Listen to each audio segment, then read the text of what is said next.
Hi there, this is Joe from SquareXO, and this is SquareXO episode 79. Today I'm joined by Rebecca. Hello. And Nick's making his debut too. Hi Nick. Hello. Okay, before we start, don't forget to follow us at squarexo.co.uk, our website, twitter.com/square_XO, and we're on patreon.com/squarexo, where you can get our extra episode, t-shirts, mugs, badges, and probably other stuff too. Oh, aye, that competition that we do once a month. Speaking of which, I need to do that today, because we've hit this $50 mark, so we need to give away a £10 voucher to one of our users. So I'll figure that. I've not wrote down the names, so I'll do that in a bit, and then we'll choose a winner. So we'll do that a bit later. You can also follow us at youtube.com/JohansonWater, iTunes, Podbean, Spotify, and Google Podcasts as well. So we're everywhere. Give us a like, give us a subscribe, and that's all I've got to say about the matter. Okay, so we'll get on with the gaming news first of all then, because that's just a fun thing to do. I love the gaming news. Yay. Okay, right. What was first? Right, the first bit of sort of news, which was just today actually, is Sega's cancelled the Shenmue HD remake. I know there's a new Shenmue coming out, wasn't there? But they actually were making a Shenmue HD remake all the way up till last year, and then they've just cancelled it last year. But it was a kind of secret that just kind of came out that they were actually working on it. So Dan will be a bit gutted about that one. You'll be sad. Hi. If you remember who Dan is, of course. He's old school now. Hopefully he'll come back one day. Black Ops 4's physical launch sales are the lowest Call of Duty has seen for a decade. But, on the flip side, Black Ops 4 has set a new launch day record as the biggest day one digital release in Activision history. Digital sales for the first day of release broke the franchise record set in 2017 by World War II. Black Ops 4 also set a new PlayStation record for day one digital full game sales on the PlayStation Store globally. The title also quickly became the best-selling Activision Xbox One title on day one globally, and it's also the first Call of Duty release ever to release in Blizzard's Battle.net, so the PC version also delivered a new high for digital sales, which has doubled year on year. So there you go. So even though the sales of the physical are down quite significantly, the digital's up quite significantly. So there we go. That's no surprise to me really, but it's quite interesting all the same. Other news. I'm going to put a mouse thing. Other news is that my favourite, most anticipated game, Darksiders 3, has had its post-launch DLC plans revealed. They're going to release the Crucible, which is quite good. I'm glad that's come back. And there's the Keepers of the Void DLC as well. Oh, I'm excited for Darksiders 3. For those of us that haven't played Darksiders, what is the Crucible? It's like a sort of challenge arena, really. From what I remember. It's been a while since I've played it, but I mean, I'm just ending for the old games coming back. Makes me quite. I'm sure the Crucible's a challenge in it. See, like a horde sort of mode thing. Nice. Now, where you have like one sort of fight after the other, wave of enemies sort of thing. But in Darksiders I just love the story though. So they sort of extras like that. The Crucible waves enemies. That's probably something I'd maybe know of looked into as much, because it's not really something that. Not really my sort of thing. I'm more into just playing the story and the action. That's what I'm in. So generally, it's a bit like Spider-Man. I've played the whole game now. I think I'm about 90% complete for the platinum. But I'm not really that bothered, if you know what I mean. It's a bit of a grind doing all that stuff just so you can get a trophy.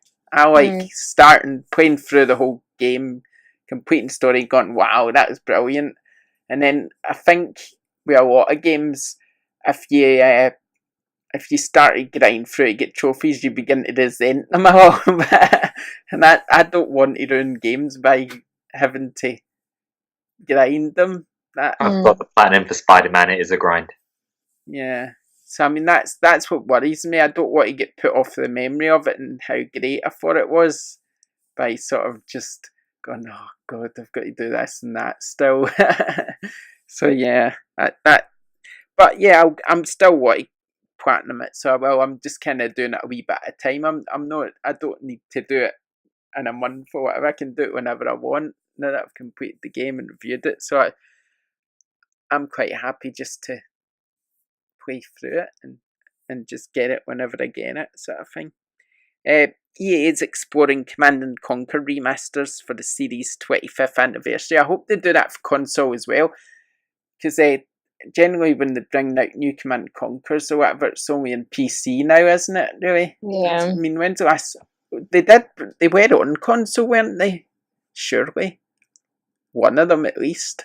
Seem to remember. Do you remember, Nick? Not off the top of my head. I'm just looking it up now. I'm sure there was a Command and Conquer on PC. I know there was on at least Xbox or PlayStation. I know there was sort of similar games. If it wasn't Command and Conquer, like Halo Wars or whatever, that's a sort of similar style game, isn't it? To Command and Conquer. But I know generally they're on PC. I used to quite like it. The latest release was apparently a web browser game. Oh. Did not know that. Command and Conquer Tiberium Alliances. Platforms, web browser, Internet Explorer, Firefox and Google Chrome. That's interesting. I quite like, I don't know, nobody will probably remember. I remember playing that game when I was little called June. And that was awesome. Yeah. That was a bit like Command and Conquer, but I quite like that. But I think that's what got me into that style of game, but that's quite old.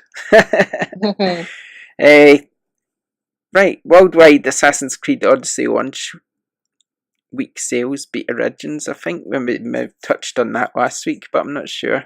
But yeah, Assassin's Creed also had a good launch then. I don't know if we touched on this last week. I don't think we did. I think this came out after our last podcast, but Sony's going to let you change your PSN names now from early 2019. It's quite old news now, but it's because we're recording quite a while after that's been announced. We still need to mention it. I guess what's going to happen is I'm not going to do it because I'm quite happy with Water. That's the best name that's my name across everything, so I'm quite happy not to change it. I can understand why some people might want to, but the problem is it sounds like you might break some of your games by changing your name. Yeah. So, I mean, does anyone else need to change their name? No, I like mine. Mine's Media Moo, which is what the name of my first website was. So when I made the website, it was around the same time I got my PS4, so it all sort of slotted together quite neatly. So I'm happy for that to stay as it is. And even when I got my Xbox this year and it said, select a username, I still put Media Moo in. I was like, oh, that's just my online name. People are like, why? Because it's not everyone knows I used to work on a cow farm. But it's, that's my name. That doesn't bother me at all. Wouldn't change it. What about you, Nick? Yeah, Piers? I'm in the same camp as you. Mine is DJ_Bunce across all the things. And that's just because 12 years ago, or however long it's been since I had a PS3, I was doing radio DJing at the time. It's just Nick was taken, so DJ. Yeah, fair enough. At least we don't have any silly names, so that's something. Right, Borderlands 2 is coming to VR in December. That's good. I quite like Borderlands 2. That's alright. I don't know what it'd be like in VR. I have a love-hate relationship with that game. I loved it until the game crashed and deleted my entire save file about 60 hours in. I haven't picked it up since. I can see that. And what else we got here? Sony has finally went on record to say it's working on a PS4 successor. That's not even news. That's just obvious. But yeah, we knew that. They've said it anyway, so there we go. And Microsoft announced a game streaming service called Project xCloud. I'm sure we mentioned that last week, but basically it just lets you play your Xbox games on things like iPad and iPhone, stuff like that. Right, okay, so the charts, we've mentioned Call of Duty's sales and stuff. but it's still number one despite, I mean, this is retail only, remember, so it doesn't include digital, but it still managed to get to number one, knock FIFA off number one, even with a big drop in sales. FIFA's number two, Assassin's Creed is number three, WWE 2K19 is number four, Forza Horizon 4 is number five, Spider-Man number six, Super Mario Party is number seven, Crash Bandicoot is number eight, Shadow of the Tomb Raider is number nine, and it's finally happened because Mario Kart's number 10. GTA isn't even in the top 10. I think that is a first this year. Crazy. I think that is the first time. Is that the first time this year? I think it might be. Yeah, I think so. Because every week we're going, it's there. Where's GTA? Yeah, we're more excited about where GTA is than like the actual order of the charts, I think. Right, I'm going to look that up. Hold on. It's going to be. It's probably at number 11, isn't it? I will be really interested to see what happens when Red Dead Redemption 2 comes out, to see if people who've not played Grand Theft Auto, if they go straight in at Red Dead, if they go back and pick up Grand Theft Auto, because I've heard the play styles are quite similar. Obviously, if you get into a game like that, the first thing you do naturally is go chase up the predecessors and find out what else they've made. So I'd be really interested to see if it bumps up or if it bumps drastically down because everybody goes to Red Dead. Yeah, we'll see. It's number 12. Oh, okay. So it's still there. I knew it'd still be there or thereabouts, but still, it's quite interesting considering that we never really do. It's always there, isn't it? It's always there or thereabouts, generally. Yeah. Okay, that's that then. That's the gaming news done. So we'll go and talk about a few things. First of all, we'll talk about the digital topic that we've done a poll on. So I'll let you just introduce that, Rebecca, what it was actually all about. And okay, then, so let me find it. We can go for there. But yeah. But it's basically. So, sorry, Joe. You want to say what you're doing? No, it's alright. You go. I was just going to say we put a poll out on the Twitter page saying, would you like the bigger publishers to start releasing collector's editions with a digital code in the box instead of a disc? I think basically because digital sales have been up and physical sales have been down. But then when you factor in, collector's editions, deluxe editions, people buy those for the extras, which I would say you undeniably do because you're still getting the same base game. When you buy collectors, deluxe, ultimate editions, you're just getting extra content that you can still, in some cases, buy outside of the game anyway. So we ran a poll. We got 102 votes with no, I want a disc winning by 77% and yes, great idea at 23%. So people resoundingly still want their collector's editions with a disc, it seems. Well, I mean, to be honest, the poll was kind of my idea just because I just had the thought, well, I prefer my games digitally. It's just, I don't know why. I think it's just because they're there on the machine and I don't have to get up and change a disc. Call it laziness or whatever. Yeah. But it's nice sometimes when the disc is dirty or it's going not reading the disc or it jumps or whatever. There's little things like that annoy me. Or if I'm just lying in bed playing a game and I think, oh no, I don't feel like playing that anymore, I want to go play something else, and then and then you go and put the disc in and then it goes update.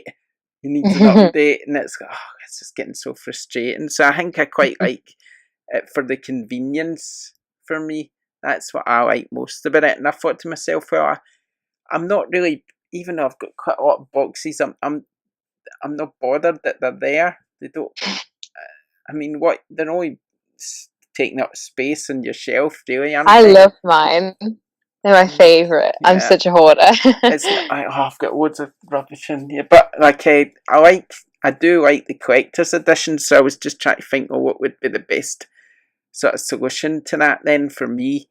And the best solution I think is to still get a collector's edition would be for them to include a digital code in the box. I think they should at least give people the option, because I think there's just going by the sales of Call of Duty, like we were talking about there's loads of people who like digital now. So I think it would be a nice option for people who do like digital, like me, who want a collector's edition, to be able to have the code in the collector's edition box. At least, maybe they could release two versions? One with a disc, one with a code? Don't know. What do you think? If the one with the code was cheaper, I'd certainly consider buying it more often. Yeah. Thing with me, I kind of have a syndicate going with my mates across the country. If one of us buys a game that the others are vaguely interested in but don't really want to shell out at launch, we just pop it in the post once we're done.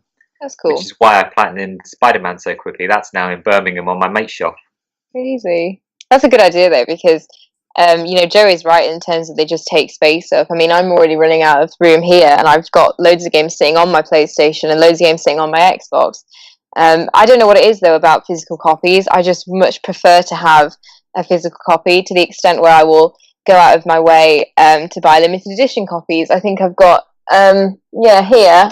I know people are listening, so they won't be able to see this, but I've got the limited edition copy of What Remains of Edith Finch, just because I love that game so much, and I wanted to support them a little bit more by buying an actual physical copy of the game. And same with The Long Dark. I already had that digitally because I got it for review code, but I love the game so much that I thought I want to support them. I'll buy an actual copy of the game, and then I have something I can keep.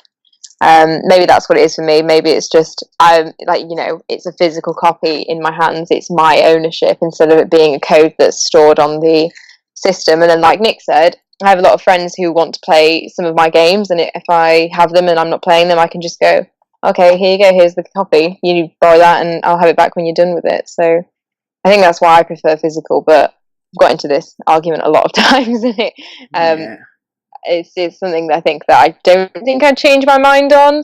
Obviously, if they bring out it's compulsory to have digital codes, then I'd be like, okay, that's fine. That's life now. I'll get a digital code. It's not the end of the world. But right now, while I have the luxury to pick and choose, I always just go physical. You don't always have the luxury to pick and choose. I mean, not always. For instance, you're quite in your indie games, so generally you have to go digital, don't you? Yeah, I end up buying so many of my indie games twice. So I bought Inside when it came out in 2016, and then when they announced the Inside and the Limbo collection, I bought that.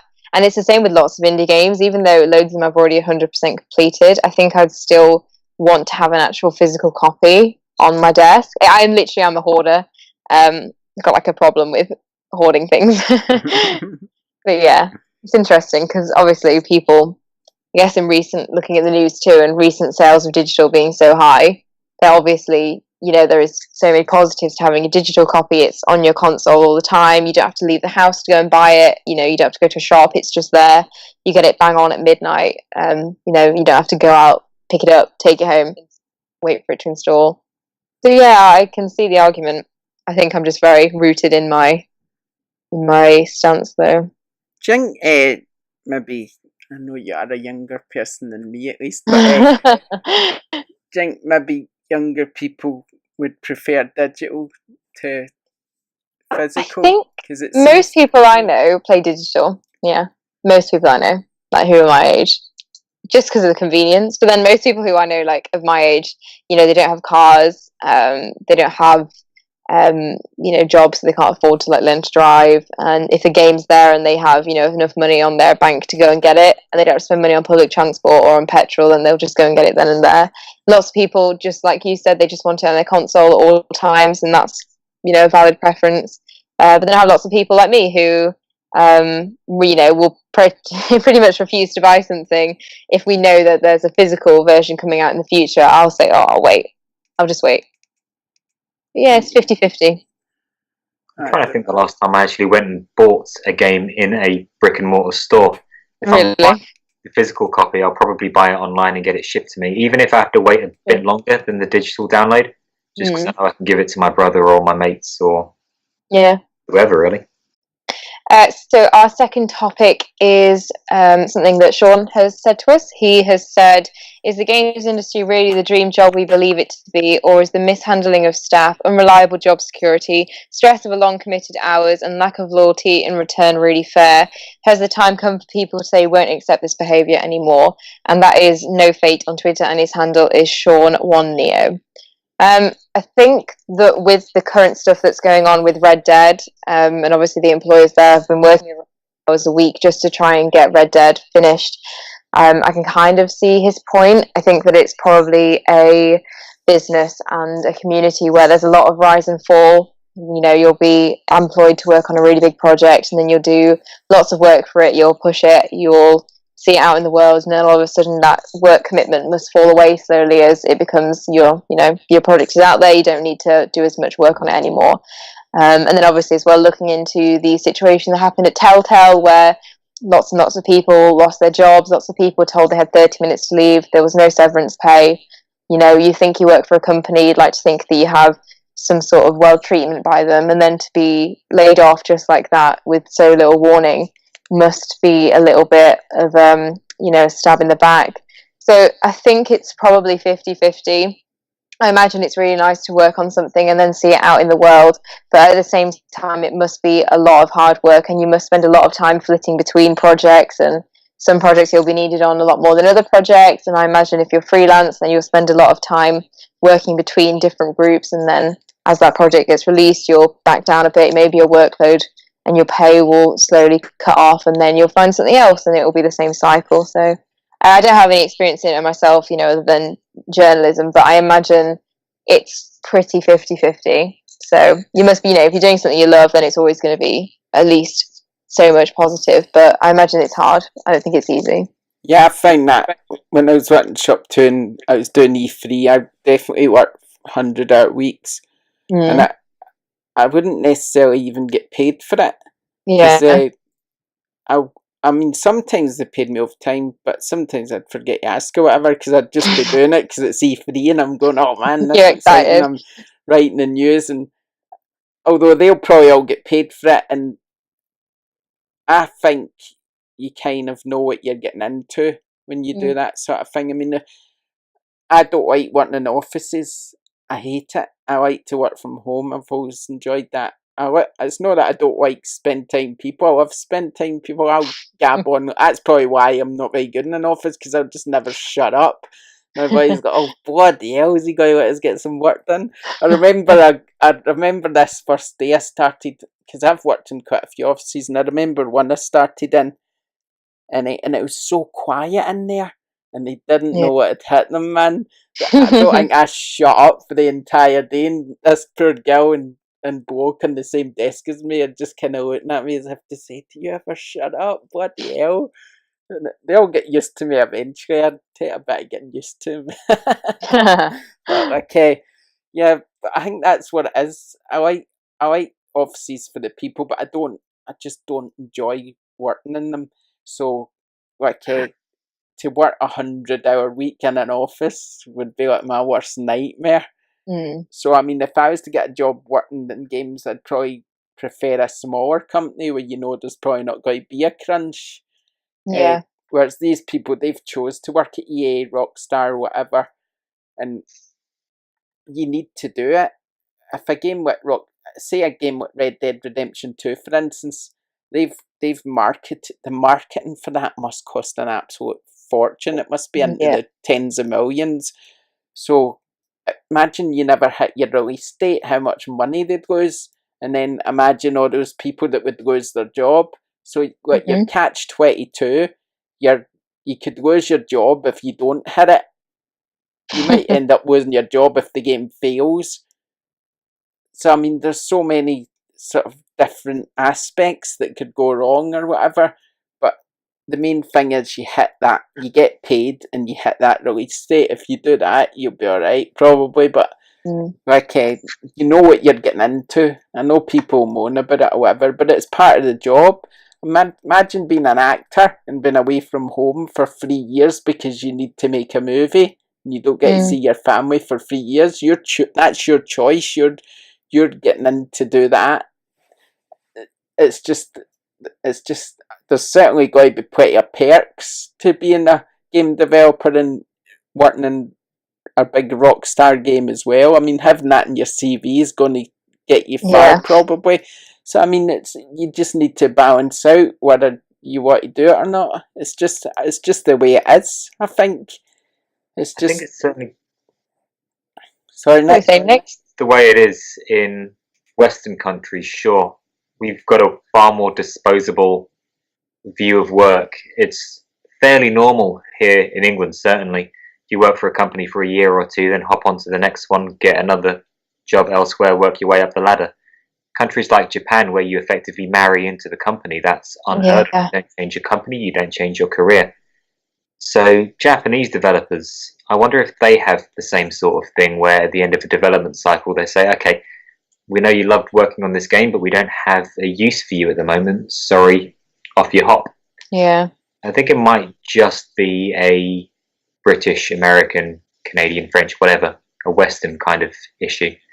So there might be room for the culture to change around that. Question is whether or not developers themselves sit and say anything. You might find in the contract it says at a certain time of the production cycle, we will need you to work 100-hour weeks. Yeah. In which case, you're right, they know what they're getting themselves into. If it gets sprung upon them or they don't get paid for it, like we saw with Telltale Games, then you're right, that kind of thing just cannot and will not continue. People will get wise and off they go to make their own indies, I guess. Yeah, I mean, I don't suppose as much, because none of us work in that industry, it's a bit difficult to say, or should it continue or whatever, because, okay, well, it's not really for us to say. I mean, for me, it's the choice they've made, really. They knew what they were getting into. That's the way the industry is. Just got many other industries where people have to work their ass off basically for hours and hours and hours, and probably hours longer than they expect than you would expect. But I mean, that's just the way it is, really, isn't it? If you've got a passion or whatever, they might be taking a bit of an advantage of the fact that these people have got a passion for this sort of thing. There's probably no doubt about that. But if you don't want to be doing it, then there's plenty of industries that will be quite happy to snap up creative talent, I would say. Oh yeah. So yeah, it is interesting. Okay, doke then. Let's move on. Right, next we're going to just do a quick draw of this Patreon draw thing, because otherwise I'll forget to do it. So I've put all the names in the random draw generator, and hopefully they're still there. So we've got Thomas, Katie, Jason, Matthew, David, Catherine, Sean. So we'll just hit the button and see what it says. And the winner of this month's draw is oops, you're not going to be able to see it now, but it's Thomas. Thomas. That's Congratulations, Thomas. Well done, Thomas. Happy for you. I'll send you a £10 voucher. And well done. Yeah, so cool. Okay, let's talk about what we've been playing next before we move on to a wee fun game thing that we do. Just got to sort my mic out because it's deciding to destruct in front of me. Right. So Nick, you played Dirt 3, didn't you? Dirt Rally 2.0. Where am I getting Dirt 3 from? I don't know where I get that from. I'm getting way ahead of myself. I expect. Yeah, so you played that, so you may as well tell us a wee bit about it, I guess. Yeah. I got my hands on the pre-alpha build of Dirt Rally 2.0 a couple of weeks ago. And there's an article up on the site for those who want to go and have a read. Bearing in mind that it was a pre-alpha build, it's fairly impressive. I don't know if either of you played the original Dirt Rally back in 2016, but it was fairly well received. Everyone seemed to love the game. The biggest complaint that everyone had was that the game was really, really hard. Really? With Dirt Rally 2.0, the game is going to be really, really hard. Okay. There's quote just dig out from Ross Gowing, his name is. He's the chief games designer at Codemasters who makes the game. He said, "We are not afraid to make a challenging game. Driving a rally car down a stage is not easy, and we want players to experience that same adrenaline rush from driving on the edge." Cool. Which, what they're going for is the simmiest sim that you could possibly sim. There's no arcade mode in this. They're not even putting a tutorial mode in this. It's jump in, start driving, try not to crash. Great. The problem with that is that by making it really, really realistic, just like in real life, if you drive your car straight into a wall, you're going to wreck your axle and you're going to make life really difficult moving forward. So if you crash your car at the beginning of the race, you're going to struggle for the rest of the race, which will probably put off a few people if there's no way to jump in and start practicing, and you just know that you're up against a mountain of difficulty. A lot of people are just going to walk away. I remember in the first one, because I went to the preview event for the first one, because they had that, I don't remember his name, one of these people who does all the stunts and stuff, the sort of speed, is it Jim Kaya or something he's called, I don't know, or Ken something, I don't know, but I don't remember his name, but he's some rally, sort of well-known rally driver who does all these tricks in his rally car, and I remember watching him do that before we played the game. Somebody will tell me his name, and probably in the comments, but I remember going to see that, and I remember that game there being a little practice mode at the start or something where you could just sort of speed around at the beginning of the game. I'm sure there was. Fantastic. I think I quite enjoyed it, the first one, for what I remember. I think it was quite a good game. Probably found I was absolutely rubbish, probably. There's probably videos of me somewhere crashing into trees, I would think. But yeah, but I was absolutely rubbish at 2.0, but it was still an enjoyable game, I would say. The biggest thing that they're adding is track degradation. So as you drive, you'll take a certain stage in a particular country, and there's 6 locations around the world that they're going for with around 50 odd cars from across the history of rally car driving. On that stage, there'll be 15 or so, however many cars that go around that track in order. The person who drives first has a perfect track to drive on. The person who drives 10th has a track that 9 other people have driven on. Because it's dirt that they're driving on, that dirt shifts. So let's say you've got a road in front of you. It's got a bend that comes out to the right and then curves around to the left around a rock or a mountain, I guess it would be. As people have driven around to the right, the loose gravel will have shifted towards the edge of the road. As you start driving further down the pack order, so if you're 10th, you need to account for the fact that the road is going to look slightly different to what you might expect if you're driving first. That loose gravel is going to affect your grip on the road. You're going to skid more. You just got to, from the sounds of it, it's going to be the best racing car sim that you're ever going to come across, that you will have come across up until now. And that's exactly what they said about Dirt 1 way back in the day, 2 years ago. Everyone at the time was sitting there saying, this is the best racing sim that we've ever come across. This is the best racing sim on PC or on PS4. I think at the time it was only beaten in sales by Quantum Break, memory serves. Which I just feel sorry for the person driving after me then. Yeah, I know. Oh dear. Okay, what you been playing, Rebecca? I haven't done anything new from last week. I've also been playing a racer. Still been playing Forza Horizon 4. I wrote a feature for it today actually on the Digital Fix where I talked about the seasons, which I think is probably one of the cleverest ways of changing the environment in a game. We talked a bit on the other podcast I did on Quill Speak about most video games obviously have a day and night cycle, and that affects, the environment, the wildlife you might find, how people react to you being in certain places. But I think it's really interesting to take it one step further and have a complete seasonal change. So that's been something that I wanted to write an article about, so I did a feature on that. I think it's really clever. Like I was saying, I'm not really a big fan of racing games, but I'm really enjoying Forza. I think it's just something, because it's an open world structure, I'm just enjoying basically racing around the countryside, destroying everything, because you get points for that. So I've been doing that on purpose. And then obviously once you get into the races, they're really competitive too, but it's nice just having a massive open world to explore and then seeing how that world changes throughout the seasons. So yeah, I've not been playing anything else, though. It's quiet time for me right now before all the reviews pick up again in a few weeks. Fair enough. I've not really played anything apart from, God, what have I played?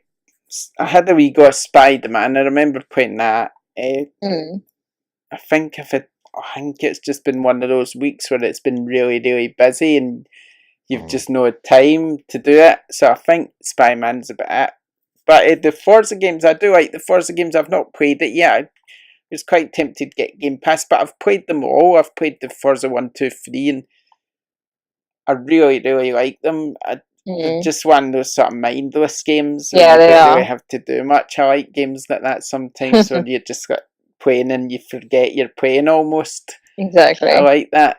So but I still wish they'd bring back Project Gotham Racing because I absolutely love that game. But I guess Forza Horizon's kind of that to them, but it's not really the same. But I want that to come back. But I do like Forza Horizon. I like it much better than the main series of Forza. I'm not really a fan of that at all. So I love the open world Forza. I honestly don't think I've played much else apart from a bit of Spider-Man. I did play Astrobot, so I might have played that since last time we talked. But otherwise, I've just been busy with other stuff, really. But I'm hoping to have a go of something like Call of Duty. I might have a go of.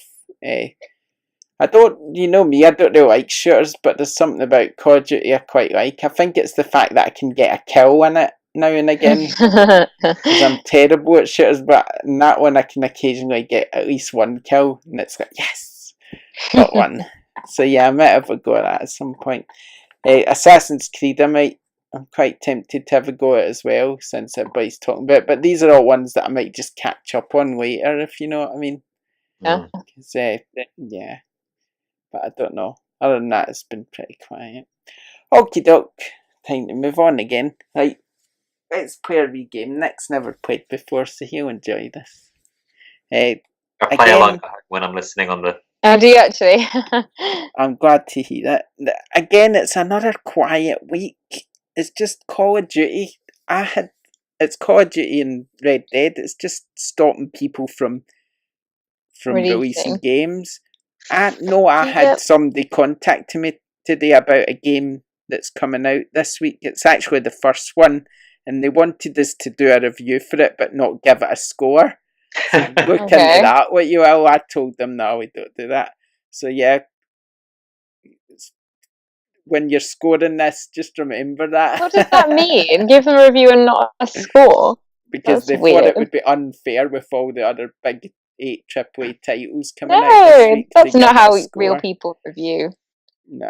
So I thought that was a bit bizarre request. Yeah. Which I turned down. I give this game 7 out of 10, but because Red Dead Redemption's coming out, you might want to avoid it. Yeah, it's only a 3 because of the time of release. Okay, so here it is. You can score this one then, Nick, after I read it out. It's called Crayola Scoot. Creativity wins in this colourful freestyle scooter championship. In Crayola Scoot, more tricks mean more colour, and colour can change the world in impossible ways. It's time to make your mark on the Scoot Park. Sounds like Splatoon. It does. It sounds like a weird mix between, say, Splatoon and, say, Tony Hawk or something like that. Yeah. Is this for PS4 or is this like... Yeah, they'll all be for PlayStation. Yeah, this one's PS4. If it was something portable like the Vita, I might be slightly more inclined to pick it up. Because I could play it on the go. Sitting down and playing something like that at home, probably not so much. I reckon I'd probably give that, say, 63%. Okay, that seems quite generous. Apart from you're not allowed to give it a score, remember? Okay. Next one's for you, Rebecca. Drone Striker. It's a PSVR game. Artificial intelligence has been developed to replace police and military to uphold world peace, but the AI defense network became self-aware and judged that humans were the largest threat in the world. So, Drone Striker, PSVR. Sounds quite interesting. I'll say 67 for that. Right, mine's is a PS4 but also PSV title, and it's called Fast Striker. I think we're reviewing this one. Fast Striker is a 2D vertical shoot 'em up. Blast through 6 action-packed stages and encounter huge boss battles. 4 game modes, and an elaborate scoring system and an adjustable screen and control settings will bring back classic arcade memories. That sounds interesting. It sounds like one of these. I can picture I've never seen what it looks like, but I can picture what it looks like in my mind already. I'm going to give that I reckon that might be okay. Not really my sort of game, but I think it might do okay, so I'll give it a 70. I always worry when games just rely on nostalgia as a selling point. Yeah. Makes you wonder what they're doing differently to make it worth picking up. Mm. You never know. It could be absolutely groundbreaking, but those words always scare me. Yeah, you never know, do you? Right, yours is DLC, I think, Lloyd. For Honor, Marching Fire Edition. Nick. Lloyd, sorry, Nick. Why did I say worries. Lloyd? All these names, getting confused now. For Honor, Marching Fire Edition. Join the fight as a knight, Viking, samurai, or Yuan warrior, and fight for the survival of your people. Play in a variety of thrilling modes including PvP, story campaign, PvE, and co-op. I presume this is For Honor Marching Fire Edition. I presume this has got some DLC included or something then. What do you think to that, Nick? Did you say that's the DLC for the game, or is it going to be a standalone thing? I don't really know. It's hard to tell. A massive DLC pack. Because obviously For Honor is a game and it's saying Marching Fire Edition, which kind of makes it sound like it's a new edition that maybe includes DLC. Alright, well, if it's a new edition that includes DLC that allows you to be a samurai or a ninja or a Viking, is that what you said? Yeah, but you could be those things anyway in For Honor, I think, from what I gather. I've never had the pleasure of picking that one up. Me neither. I presume this is just a new edition which includes DLC. I presume. Well, the new version of any game that adds extra stuff for people is always going to get a slightly higher score, isn't it? You get more bang for your buck. I don't recall For Honor getting particularly high scores, though. I don't think I played it, to be honest, so I don't know anything about it. I'm going to go for 72. All of the PvP and PvEs and all of the... It just sounds like there's so much there that could be alright. Yeah, you never know. Right, Rebecca, Gnome's Garden. Head out with the gnomes on a journey in this exciting fantasy strategy game. Gnome's Garden, construct buildings and manage resources, use powerful magic and restore ancient magical gardens. Do you have any gnomes? No, I don't. Don't think I know anyone with a gnome. There are people that have stolen them on nights out, but that's really? That's a weird thing to steal. I'll say 50 for that. I'll say 50. 50. Somebody will be stealing your gnomes tonight. The developers will be going, right, that's it. 50. Disgrace. Right. Gnome's Garden. Okay. Right, fine. At least this one's got some sort of theme to it. This next one. Halloween Forever. Something mysterious is happening in the pumpkin patch this Halloween. You control Pumpkin Man, a humanoid pumpkin thing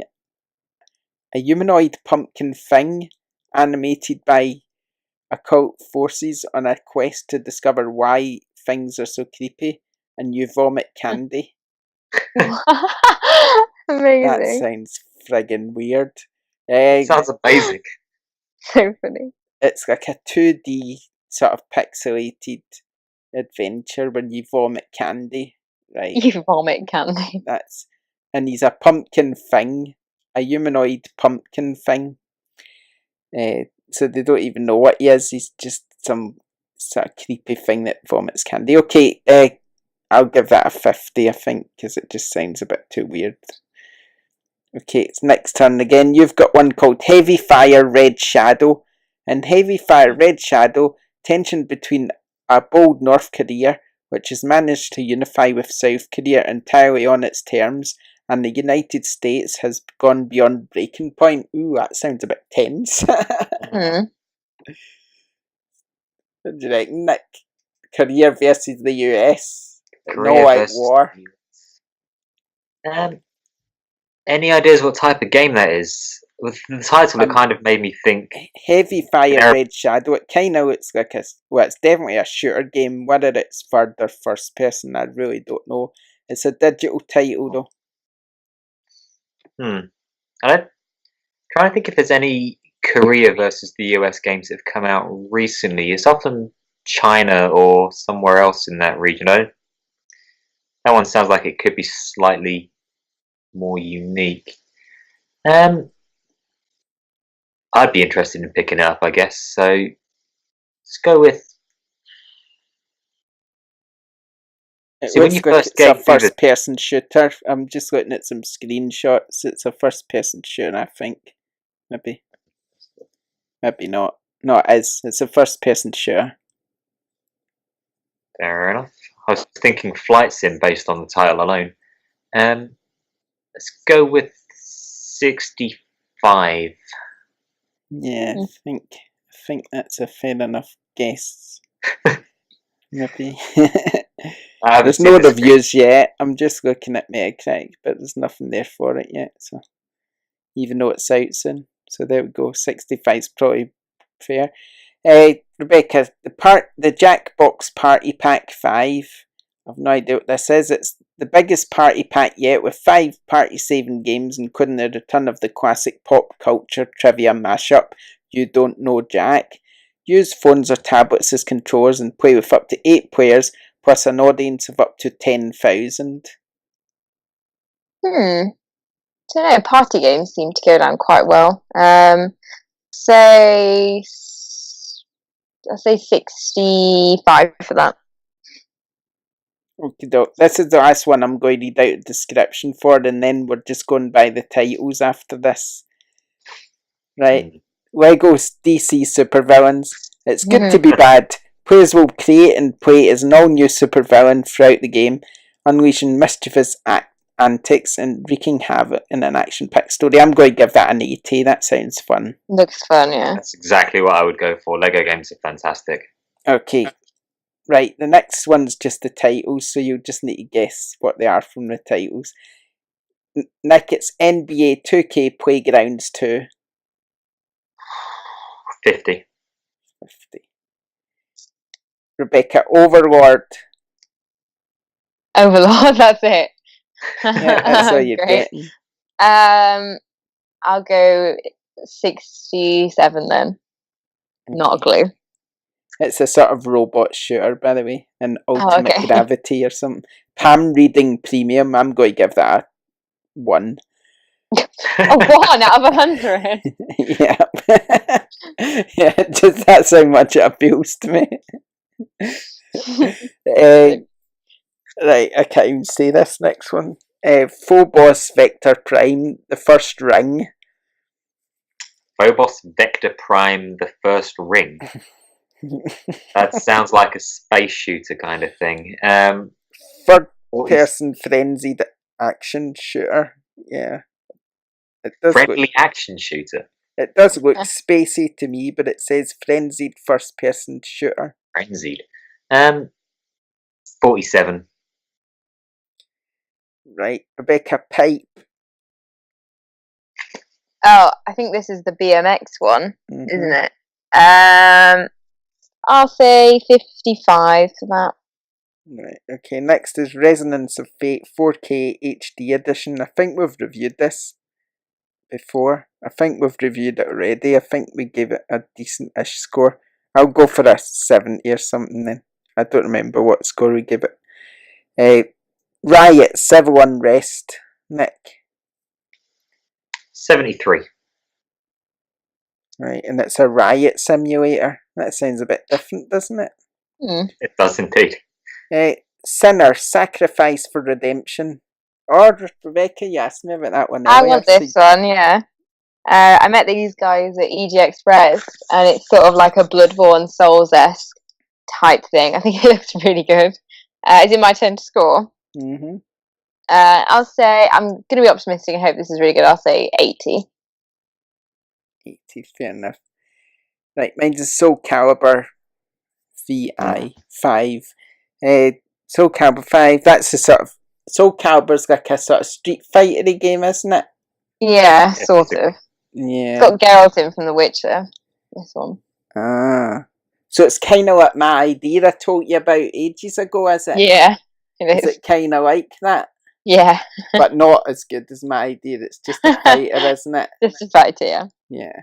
So what they should do is nick my idea then. They should do it so that you can level up and stuff. And earn new powers, nick people's swords, buy equipment, stuff. Yeah.